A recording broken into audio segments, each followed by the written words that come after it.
భారతదేశ 78వ స్వాతంత్ర్య దినోత్సవాన్ని పురస్కరించుకొని హర్ ఘర్ తిరంగా ప్రచారం ఆగస్టు 9న ప్రారంభమైంది.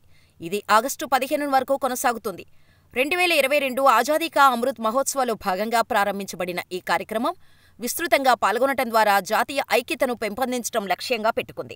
ఈ ఏడాది ప్రచారంలో చెప్పుకోదగ్గ హైలైట్ తిరంగా బైక్ ర్యాలీ ఆగస్టు 13న ఢిల్లీలో జరగనుంది. ర్యాలీలో పార్లమెంటు సభ్యులు పాల్గొంటారు.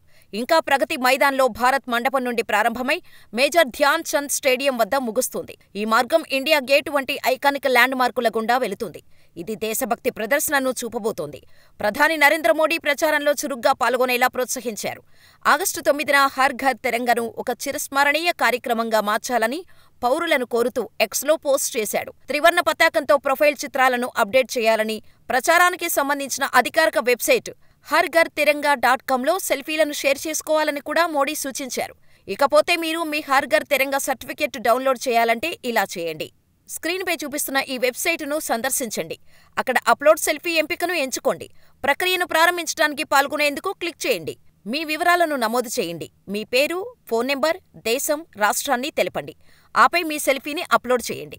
పోర్టల్లో నా చిత్రాన్ని ఉపయోగించడానికి నేను అధికారం ఇస్తున్నాను అనే ప్రతిజ్ఞను చదివి అంగీకరించండి. ఆపై సమర్పించు క్లిక్ చేయండి. మీ సర్టిఫికెట్ను పొందటానికి సర్టిఫికెట్ను రూపొందించండి. దీనిపై క్లిక్ చేయండి. మీ సర్టిఫికెట్ను సేవ్ చేయడానికి డౌన్లోడ్ బటన్ను ఉపయోగించండి లేదా అందించిన ఎంపికలను ఉపయోగించి ఆన్లైన్లో భాగస్వామ్యం చేయండి. ఇకపోతే 2022లో త్రివర్ణ పతాకాన్ని 23 కోట్ల ఇళ్లల్లో ప్రదర్శించారు. 6 కోట్ల సెల్ఫీలు హర్ ఘర్ తిరంగా పోర్టల్లో అప్లోడ్ చేయబడ్డాయి. 2023 ప్రచారంలో 10 కోట్ల సెల్ఫీలు మాత్రమే వచ్చాయి. ఈ సంవత్సరం ప్రచారం జాతీయ ప్రాముఖ్యతను, భారత జాతీయ జెండా ప్రాముఖ్యతను నొక్కి చెబుతూ ప్రతి పౌరుడిని వేడుకలో చేరాలని ఆహ్వానిస్తుంది.